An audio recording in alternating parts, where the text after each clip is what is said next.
Hey everybody, Eric Grenier here with Philippe J. Fournier for this week's episode of The Numbers. Philippe, it's a pretty exciting game last night. I'm not much of a baseball fan, but I am a bandwagon fan, and I have to say that it was fun to see. What a moment when Springer had that home run. Oh my goodness. And I watched it live. It was, I used to be a big baseball fan. I shed a few tears when the Expos left, and so for Expo fans, it's really hard to get behind the Blue Jays. Not because we dislike them, it's just now I understand better Nordiques fan that I still hear from today. That 30 years on, they go like, "Oh Jesus Christ, get over it! I'm not over the Expos." And so, but I watched last night, and I had my hands moist. That's in the seventh inning. I was like, oh my God, they're really going to choke. And did you see Vlad Guerrero Jr. wearing the Maple Leaf jersey, entering the game? I was like, Jesus, you're not afraid of jinxes. Because had the Jays lost that game, that would have been a picture on front page. Like, okay, the Leafs are cursed. We know that. But no. Yeah. No jinx. They won. World Series coming to Canada against the Dodgers. I'll watch that. It'll be fun. Yeah. Well, it was something to see. And as I said, I don't usually watch baseball, and I know that they've recently sped up baseball. Still a very slow game. Just my point that I'm going to make. Anywho, so that's great. And you know what's actually really interesting? I remember, like, the last time that this was a big thing happening with Toronto and the Blue Jays was 10 years ago. And I was in Toronto at the time because it was the federal election. And I was in Toronto preparing for the election night special and these kinds of things that I was doing on the radio. And I was staying in a hotel not too far from the Rogers Centre. And, you know, there was all the crowds are coming out. And just to link it to politics a little bit, one of the underrated reasons that the Trudeau Liberals did so well in 2015 is that earlier on in the year, they had bought a lot of ad space on like Sportsnet or whatever was the network. Is that so?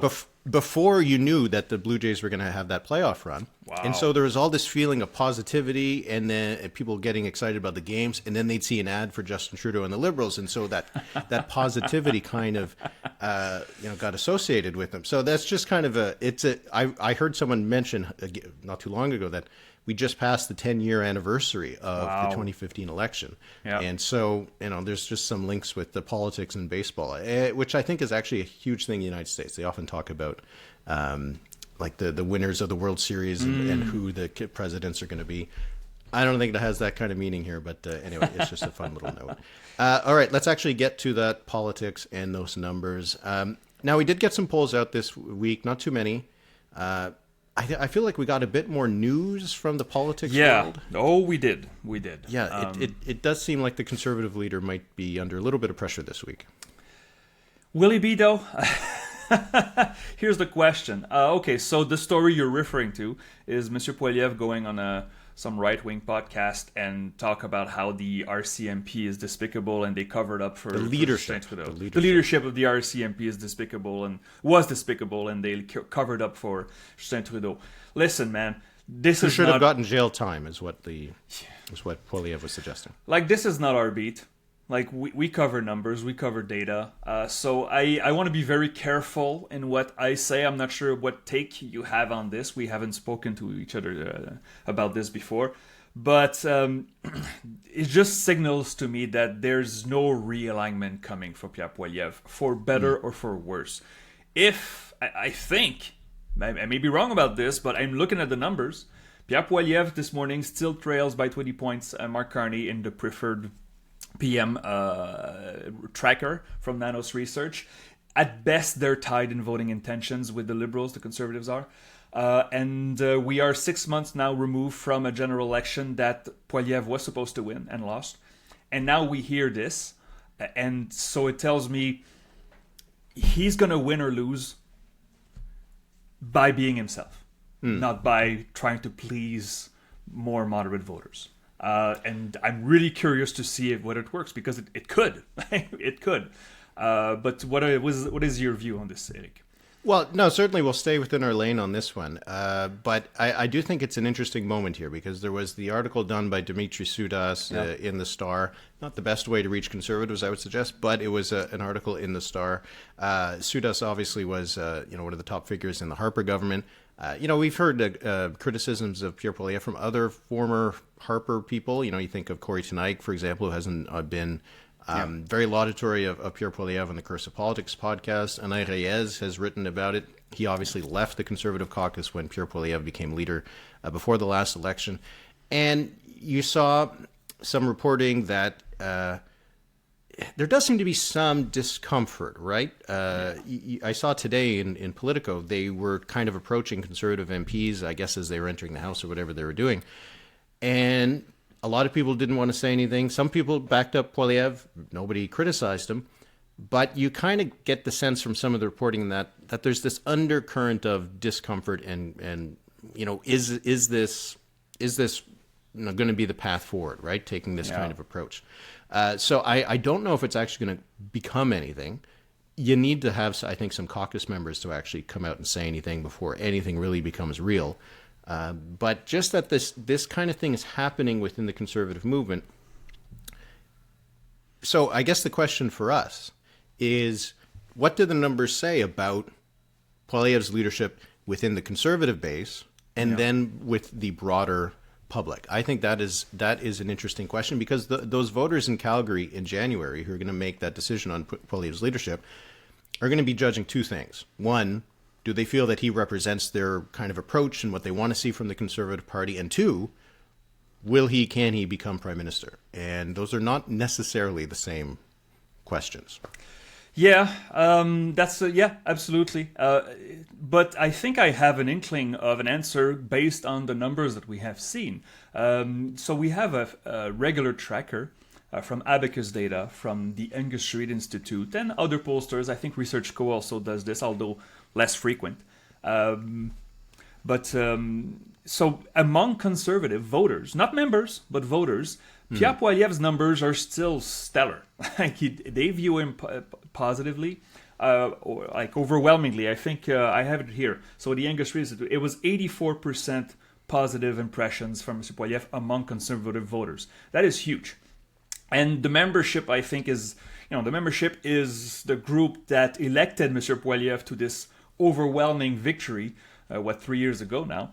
So I do not see this as a major event, and I'm only waiting for new numbers to confirm or disprove this. I think it catches the eye, it catches the ear.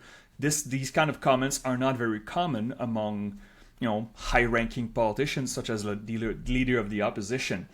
But I just think when I look at these numbers that Mr. Poilievre has the backing of his voters and of his members, and I don't see that changing much because of this. But I'm just waiting for proof in the numbers to see whether I'm right or wrong on this. So there was some interesting numbers that came out from Spark Insights Advocacy. They put out some numbers about views on Pierre Poilievre. And I find this is what is really the question right now, right? Because some of the criticisms we've seen are from more of the Harper era kind of folks.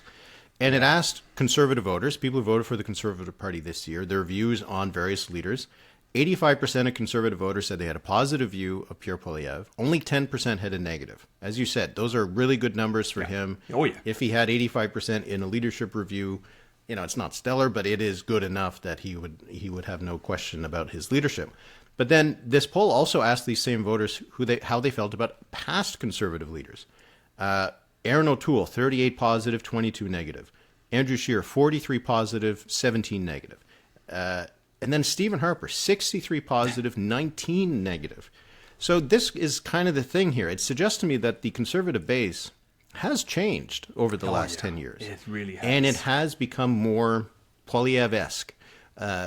I said it when he won the leadership, that one of the reasons why he was such a kind of a juggernaut in that campaign is that he had become, I think, the distilled essence of what the Conservative Party has become, right? Like he is he's the personification of the modern Conservative Party. Yeah. So it doesn't feel like the members are going to turn their backs on him. No. Especially when we do see some of these polls. like the Abacus poll came out this past weekend, 41 Conservative, 40 Liberal. The Nanos poll, 39 Liberal, 37 Conservative.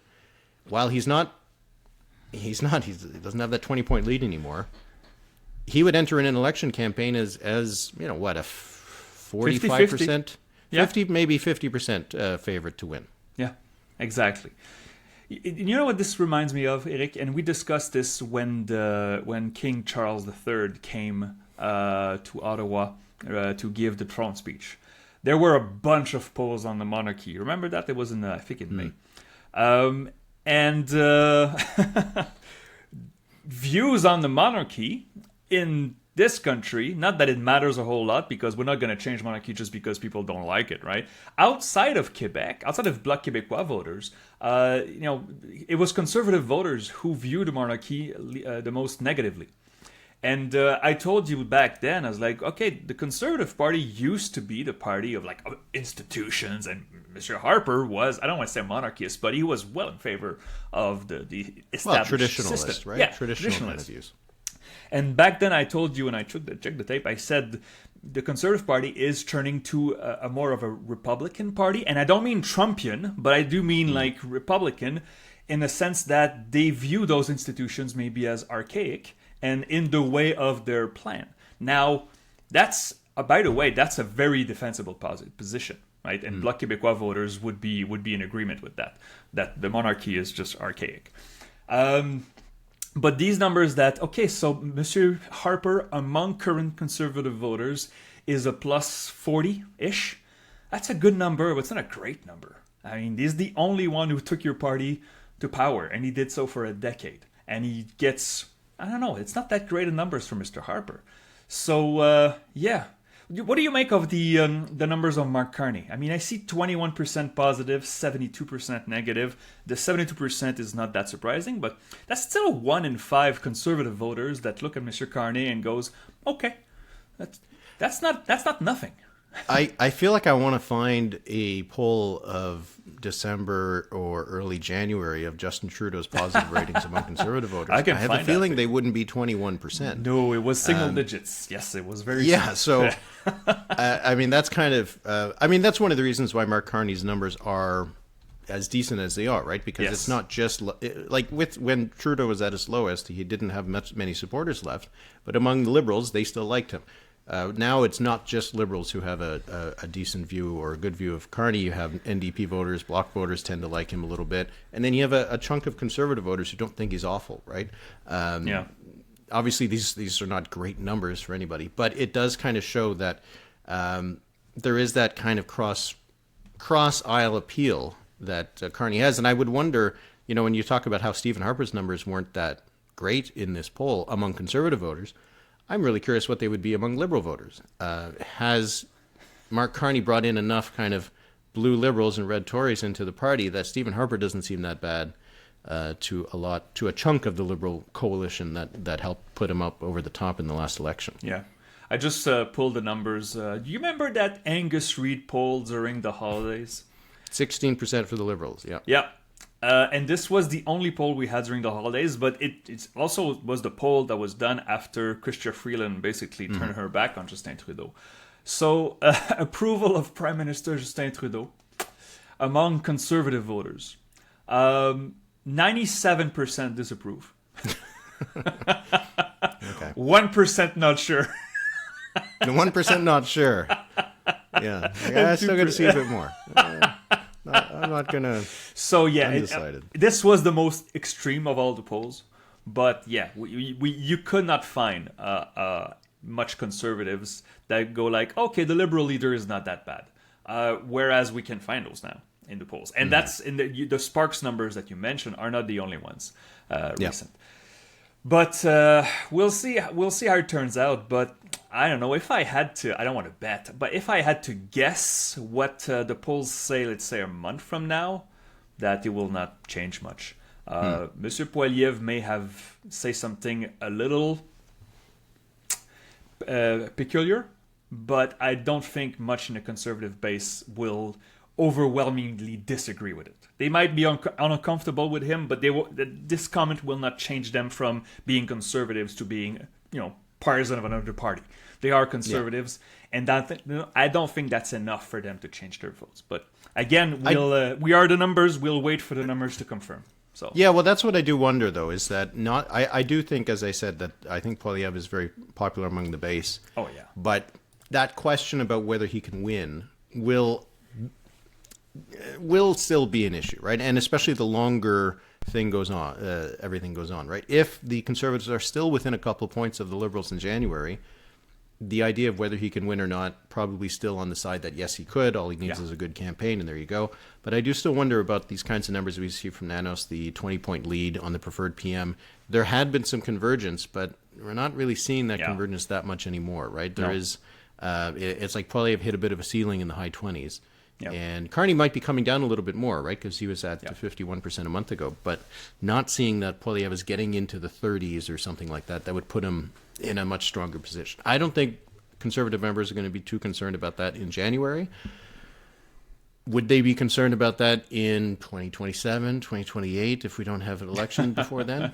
That's where I start to wonder if there could be some vulnerabilities for Poilievre. The longer it goes on where he doesn't get back his 20-point lead, does that start to chip away among his supporters, that the view that he can be a winner, that he is their guy, right? That, I think, is more of a risk than these kinds of things that come out, and some people from the past in the party who might not have as much sway as they once did, they're criticizing him. I think that's probably easier to dismiss for now. Oh, yeah. Oh, 100%. And also, let's not forget that the expectations on Mr. Carney to deliver something on the U.S.-Canada trade partnership. I mean, we're 6 months after the election, and the negotiations are still ongoing. There's still tariffs. The U.S. administration doesn't seem much open to have a new agreement very soon. It's gonna wear out on the Prime Minister. It's going to wear out on the Liberals. And if in January, again, and that Conservative convention, if we still don't have a deal with the United States, a deal that is satisfactory, that is beneficial for both countries, it's going to be an easy target for Mr. Poilievre. Mr. Poilievre will not have to go into these the culture wars. He will have a very clear target. Monsieur Carney promised us a deal, elbows up against the U.S., and we're now in January 26th, and we still don't have a deal. This is the easiest target for him, and I think he will greatly benefit from that. But we'll see. Yeah, there's Abacus had some numbers about the Carney-Trump visit, and there was one that I thought was interesting, and I hope we see this question again. But asked pretty much one question, one answer or the other. When it comes to those relationships, you could either say the Carney government failed to do what it said it would when it comes to getting that deal with the United States, or Donald Trump is impossible to deal with and any better outcome would be impossible. 58% of Canadians said the second one. And I think that is still the thing that is keeping Carney and the Liberals in a good position, is that a lot of people will blame Donald Trump for any failure to get a deal. The question is, how long will that blame will that blame go south of the border? Hopefully we'll have a tracking number of this going forward. Yeah, good. That's a good question from Abacus. Yeah. Okay, we're going to move to some provincial stuff. Last week there was the results in the Newfoundland and Labrador provincial election. They were a bit of a surprise. And we did a special episode on the Newfoundland and Labrador election results. Our hot takes on how the polls did, how the results looked. And that was for our Patreon members. So if you want to watch that, if you want to listen to it, you can go to thenumberspod.ca. I don't want to spoil it for anybody, so we can move on. It was an interesting result. Yeah. A bit of an upset. And we'll see what repercussions it's going to have. We did also have some elections last night. Yeah. In Calgary and Edmonton. Calgary voting counting has ceased as of this morning. I did check it. It must have been very late because when I woke up this morning, some of the news stories still hadn't updated with who had won. Edmonton, as last I checked, this was as of around 9:30 a.m. Eastern I checked time. This morning. Yeah. It was like 20% of the vote had been counted. So who knows what's going to happen. But in Calgary, super close race. Could go to a recount based on the percentage of how close it was. Jeremy Farkas, who was the runner-up in 2021, took 26.1% of the vote. Sonia Sharp took 26%. There's around 600 votes separating the two. Yep. And Jody Gondek, the incumbent, 20.5%. lined up pretty closely to what the polls were suggesting. The last poll that we had was from Janet Brown Opinion Research, and she had 27% for Mr. Farkas, so right on. She had 23% apiece for the incumbent mayor, Miss Gondek, and she also had 23% for Sonia Sharp. Now, Miss Brown and her polling was the only one really that had Sonia Sharp competitive. Not in second place. Other polls had her in second place, but a distant second place. And it looks like now we're going to have a razor edge victory from either Mr. Farkas or Sharp. So we don't have the final results yet. But I think we can already say that Janet Brown nailed the Calgary election. It's gonna fall within the margin of error. So good for them. Other I do polls, think that counting has stopped. I don't know if there's going to be. It's not finished though. I think it is in Calgary for the mayoral race. Really? Okay, that's not okay. It was like some staggered count. Now, like I said, it is close enough that it could actually go to a recount because it's not very many votes. So it does seem like Jeremy Farkas won by a very thin margin. That's a very close one. And it is a bit of a rehabilitation from 2021. That was it 2021? No, it was 2017 when the polls missed on that campaign. I can't recall what the polls showed in 2021. But so the polls did okay in Calgary. But winning with 26.1% in a very low turnout mayoral election. A lot of people who are fans of electoral reform will have, I don't want to say a seizure, but they will maybe, clutch a little First bit. past the post moment, right? Yeah, As one of 26.1%. 26.1% to win. But hey, these are the rules of the game. So yeah. And Edmonton, like I said, still lots more to count as of reporting. Andrew Knack was up by about 10 points over Cartmel. The polls kind of suggested maybe, I don't know. Cartmel, Knack was the favorite. Yeah. But it was a 20-point lead in the Brown poll, and then other polls had like very different things. So we'll have to wait and see what happens at Edmonton. But the polls might have done okay there, might have missed. We'll wait and see. But interesting to see the results. I want to also get to a couple polls we saw out of. I think we'll do them in a nice little group here. We got some polls out of Ontario, British Columbia, and Quebec. Ontario, usual numbers we see from Liaison Strategies: 47% for Doug Ford's PCs, 33% for the Liberals, 15% for the NDP. Not much of a change there. British Columbia had some really interesting numbers from Abacus data. 47% for the BC New Democrats, 40% for the Conservatives. So it's now a 7-point lead for the NDP. 8 for the Greens, 3 for Centre BC, 1 for 1 BC. And there's yet another MLA that has been removed or left the Conservative caucus, which is now up to 5. 5 that have either been booted or have left John Rustad's party. That leadership, boy, I wish I'm not sure if I'm glad... If we should have chosen him in our resignation draft, because he is hanging on. He's hanging on, yes. His fingernails are deep into that party. He doesn't want to go anywhere. But I thought it was those are interesting numbers from Abacus. Imagine, though, so it's the 5th Conservative MLA to leave and also criticize the leader. They won, how many did they win? 43 seats, I believe it was, or 44. But they were just on the cusp of a victory, of a majority. And now more than 10% of this caucus wants the leader gone. That tells me that, his leadership really, really hangs by a nail. What did he get into the leadership review? He got 70%, which 71. Yeah, is okay. It's not great. But if you're a leader that decides, no, I'm going to become premier one day, I'm leading this party and I'm not going anywhere, 70% suddenly is entirely acceptable. This is going to be a hard one to model, right? So if we project ourselves in the future for the next BC election, whenever that is, this Centre BC and 1 BC don't seem to have to pick up much popular support, at least not in the polls. But we know from the results of the last year election that just a few hundred votes here and there could dramatically change the outcome, right? This was a very close elections, as are many, recent BC elections. So to be continued, but right now the NDP looks to be in a good place because their opponents are crumbling. So yeah, well, you said 44 seats is what the Conservatives won, 47 the NDP in the last election. Flip those numbers. Yeah, you wonder if the Conservatives would actually still have a majority today. Would that caucus have stuck together because they're in government. Always helps a little bit. It but helps, yeah. I don't know. That does not seem like a happy caucus. No. That is some dysfunction there. And finally, we got the poll from Quebec for the Journal de Montréal from Léger. It was on the referendums. What did you find that stuck out from this survey? It's interesting. Well, so it's the 30th. Next week will be the 30th anniversary of the 1995 referendum. Again, won by the no side by a very slim margin. And Léger pull out this poll. It's actually the September poll that they had not released. We talked about it on the podcast.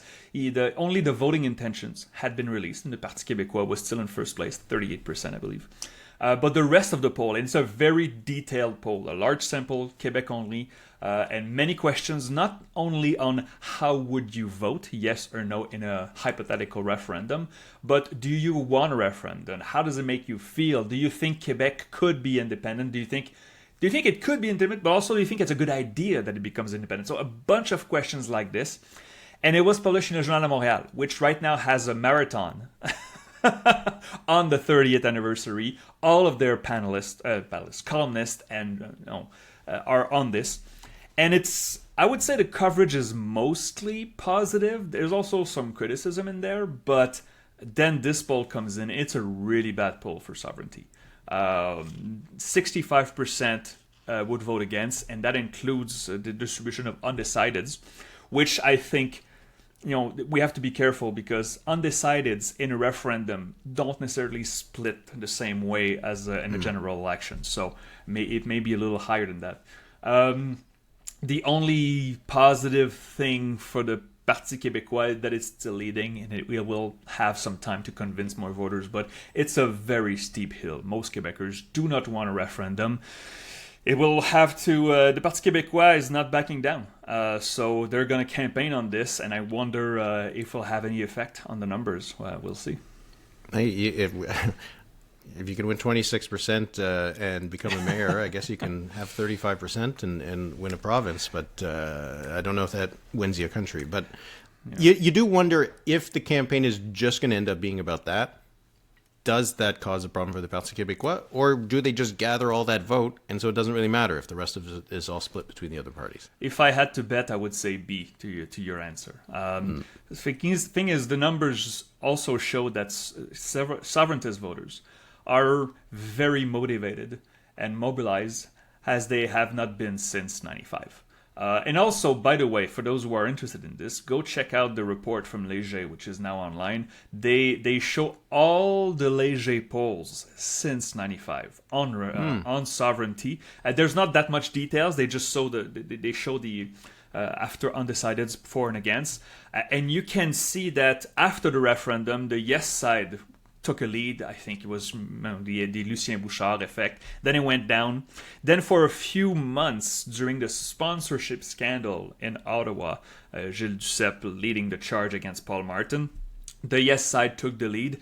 And then in the 15 years after that, it's been flat around 65% against 35% for. It oscillated a little bit, but very little movement.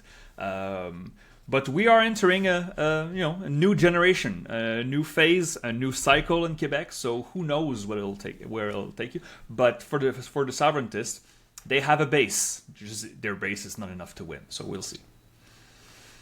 Okay, quiz time, I think. Okay, all right. So I took some flack on last week's quiz because I was told by many that it was way too easy. No, I'm kidding. Oh, come on. No, I'm kidding. You just did very well. For those who don't know, last week's quiz was an all Newfoundland and Labrador quiz in honor of the election, and Eric ran the table. So, very good for you, Eric. So I have a little quiz here. It's 6 questions. Like last week, you have 2 hints that you can call at any time. Little twist on this: if you ask for the hint and you have the right answer, you keep your lifeline. And there's a theme. The theme, in honor of the referendum in Quebec, the referendum topic in Quebec, the theme is 50% plus 1. So, Eric, in this decade, governments in Alberta, Saskatchewan, Nova Scotia, and Prince Edward Island were all elected with more than 50% of the vote. Now, I'm going to go back in the 6 other provinces and ask you, Who was the last leader and party to get 50% of the vote in a general election? I'm going to give you a free hint. You can ask for an additional hint, and you have 2 lifelines. Is that okay for you? Sure. Okay. Okay. Do you want to go east to west or west to east? I guess we'll go like the sun. We'll go east to west. Okay. So we go to Newfoundland and Labrador, which just had an election. So, Eric, which premier and party last received 50% of the popular vote in Newfoundland and Labrador in a general election? The free hint that I will tell you is that it happened in this century. Okay, well, I'm pretty sure... I don't think the Liberals managed it in... Oh, did Ball manage it in 2015? You can ask for a hint, or you can keep it for later.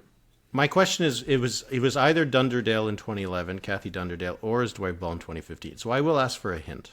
Okay. The hint was it was a Liberal who last did it. Okay. Well, then it'll be Dwight Ball in 2015. Absolutely right. Dwight Ball did it in 2015, riding on the Trudeau wave, I think, with 57% of the popular vote. Yeah. It was a big victory. So you are 1 for 1, and you keep your lifeline. Okay. New Brunswick. Eric, which premier and party last received 50% of the popular vote in New Brunswick in a general election? I will give you a free hint. It was a PC government that did it. Okay, well, it wasn't... Higgs didn't manage it. And before that, would Lord have done it at some point? So Graham comes in 2006. 2003 was a minority, so it wouldn't be that. And I think the election went badly from the one before that. I don't think he came in. Did he come in with 50% in... I don't think he did. So I'm going to say it was... Do you want to hint? In 1982. Well, yeah. Oh, sorry. I didn't want to interfere. Just you can ask for a hint. But well, I'll ask for the hint if I get to keep it. Sure. It was in a previous century, but in my lifetime. Okay, well then I think it was Richard Hatfield in 1982. And this is wrong, my friend. Bernard Lord in 1999 had 53% of the vote. So I lost my lifeline. And you lost your lifeline, and you were 1 out of 2. So you have 1 lifeline left. By the way, I didn't say the medal, but it's 5, 4, and 3. So you can still go for gold if you run the table. Okay, we're going into Quebec. Which premier and party last received 50% of popular vote in Quebec in a Quebec general election? I'll give you a free hint. Maybe not that much of a hint, but it was a Liberal. Yeah, because the Parti Québécois never managed it. Nope. Charest never did. Bourassa probably did. Was it in 89 or 85? I mean, there's only a 2-party system, more or less, by then. I'm going to say, although the Equality Party took some numbers in 1989. You can ask for a hint. So. Yeah, but I don't know if I want to lose it. Okay, all right. I think it was Bourassa in 1989. Unfortunately, it was in 1985. Yeah, in 1985 you had 53% of the vote. So, okay, rough start. Okay, but you still have 1 lifeline. Okay, we're going east. What was your hint for that one? It was Robert Bourassa won 4 majorities at the National Assembly. In these 4 elections, he won the 50% of the popular vote twice. Which one was the most recent? But you said 89, and so it would have, it would not have helped. Okay, Ontario. Now that's a fun one. Which premier and party last received 50% of popular vote in Ontario in a general election? The free hint is it's been a while. Yeah. The last time it was even close to that mark, David Peterson's OLP in 87 had 47% of the vote. So that's my free hint for you. So it's much further behind that. Well, it's a 3-party system in Ontario for the longest time, and the NDP and the Liberals were both usually taking a big chunk of the vote. So I don't think... I'm going to say Davis didn't manage it, or Robards. Did Frost manage it in one of them? He might have. I'll take another hint. I think I need a hint on this one. Okay. So the hint is a multiple choice. It's not Robarts, by the way. Okay. The multiple choice is it Leslie Frost in 51, his first victory? Is it Mitch Hepburn in 1937, the Liberal? Or is it Howard Ferguson, the PC, in 1929? Okay, I think that Hepburn did manage that in 36, I think you said? Or 37? 37. Did Frost in 51. CCF went down. I'll say it was Frost in 51. He had 48% of the vote that year. Come on, Leslie. Sorry. Would you have a second choice? Hepburn in 37. Hepburn had 49.5% of the God. vote. Yeah, it was Howard Ferguson in 1929. So that's almost 100 years. But I was shocked by this because the PCs had many strong majorities, always 48, 49% of the vote, not 50. Okay, so you're 1-4. We have 2 provinces left. You can save a medal by doing okay in these ones. And you have no lifelines left. So, that's a tough one. Okay. Tough one. Manitoba. Which premier and party last received 50% of the vote in a Manitoba general elections? The free hint is it was a PC government that last did it. Oh, that's tough. Yes, this is a tough one. Now I'm trying to think of... Okay, wait. This all excludes the last decade, right? Well, it excludes the 20s. I said in this decade, right? Oh, in this decade. Okay. Yeah. All right. Well, 2019, I don't think Pallister managed it. He could have, though. But in 2016, I think he did. Because Selinger's government took a big hit, and... This is why people click on this podcast to see Eric sweat, and he's sweating. I can feel it. Yeah. The Liberals... I'm just trying to remember how much share of the vote they got, but the Greens also did okay. I'm going to say it was Pallister in 2016. Brian Pallister in 2016 had 53% of the vote. So you are correct, my friend. Okay. It's not that long ago. Yeah, that was a big victory from Pallister. Okay, so you can medal with this one. British Columbia. Which premier and party last received 50% of the vote in a British Columbia general election? And my free hint to you, the BC New Democrats never won 50% of the vote ever in a general election. Well, it's got to be at least the 2001 debacle for the NDP, which would be Gordon Campbell in 2001. But was that the last one? Did they manage it in 2005 or 2009? I don't think they did in 2009. 2005, I think they got back into the game as well. So I think it was 2001 when Ujjal Dosanjh led the BC NDP to 2 seats. I have it here. In Gordon Campbell's BC Liberals in 2001 had 57% of the vote, and it is the last time it happened. So you get the point, and you save the medal.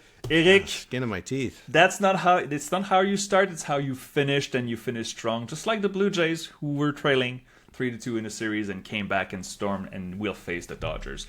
Congratulations, Eric. You get a bronze in this. I don't think it was that easy of a quiz. Nope. But good job. This was a good one. Okay, number of the week. Do you like yours, or do you want me to go first? Go first. Go ahead. Okay. So this was from the Abacus poll, and my number of the week is 40%. So 40%, there was a question from Abacus, which was effectively, if Pierre Poilievre was Prime Minister of the country, would things be better or worse with the United States? Yep. Would Pierre Poilievre have gotten the deal with Donald Trump? 40% said things wouldn't be much different because Trump is Trump. There was another chunk that said things would be about the same, and then another chunk who said that things would be better. I still think that this kind of view is the really important one, at least for as long as it lasts. I think there is a very significant chunk of Canadians who really don't think that we could do anything. And I think that as long as that lasts, it will be hard for criticisms of Carney and the Liberals to really stick, because there's the bigger villain, and the bigger villain remains Donald Trump. What was interesting, though, about this as well is that 35% of conservative voters thought that as well. Yeah. 35% thought that even if Pierre Poilievre, it wouldn't make a difference because Trump is still Trump. So it isn't even that much of a partisan issue here. Yeah. A lot of Canadians just kind of think that you're not getting through to that guy. It feels like these are leftovers of a honeymoon, though, because this cannot last. You cannot use, oh, well, Trump is unpredictable for 4 years. Even well, though... he won't be president. Well, I guess we'll see. No, we'll see. We'll stay 3 years. That's good, Eric. I'm going to go back to the Quebec poll for my number of the week. That number just completely threw me off. So the share of people who want Quebec to be an independent country, it's not surprising in this poll. The share of people who want a referendum or don't want a referendum in the next mandate, should the PQ win it next year, is not very surprising. But there's one question. The question was, if you had to choose between those two options, which one would you choose? And the first one, we want Quebec to sign the 1982 Constitution. Or we want Quebec to be an independent country. Did you see those numbers, Eric? 55% said we want Quebec to sign the Constitution. That blew me away. Because, okay, maybe it's an uninformed opinion. Maybe a lot of voters just 1982 it's more than 40 years ago now. Yeah. It's been a while. So perhaps it's people just saying, "Oh, we just want to settle this and not talk about it anymore." But among the political class in Quebec, federalist, sovereigntist, anywhere in between, there's a consensus that the 82 Constitution was not a good idea for Quebec, and nobody wanted to sign it. Even after the Liberals won power after the Parti Québécois, they didn't want to sign it. And so to see this, I wonder if there's something we're missing, because I didn't think that most Quebec voters wanted to end this discussion by signing the Constitution. I don't imagine Pablo Rodriguez campaigning on this, right? Like, oh yeah, we're going to sign the Constitution. So, to be continued. But again, check out that Quebec poll on events if you're interested. And I'm sure many Alberta sovereigntists or separatists would be interested in seeing those numbers, because there's a lot of strategy to be understood from this poll. But anyway, that's it. Yeah. It was interesting. The fact that they forced the choice between the two, though, kind of makes a priority, because the other choice, which has been the choice for the last 40 years, is let's not sign it and just kind of continue on with our lives. So it kind of shows that when push comes to shove, there's still not a lot of appetite right now for independence in Quebec. So we'll see how that's going to unfold in the next year. That's going to be a big deal. Okay, so that'll be it for this week's episode. And like you said, if you want to listen to the one on Newfoundland and Labrador, which you can find at numberspod.ca. It was a great one. It was a cracker. So people can go listen to that. And I think we're going to come back later this week with a mailbag or something like that for our members. So thanks for those of you who are members of the podcast. Thanks to those of you who watch and listen to us every week. And Philippe, we'll chat later this week, and looking forward to it. Have a good week. Absolutely. Merci beaucoup, Eric. Merci beaucoup, tout le monde. Have a great week. Bye-bye.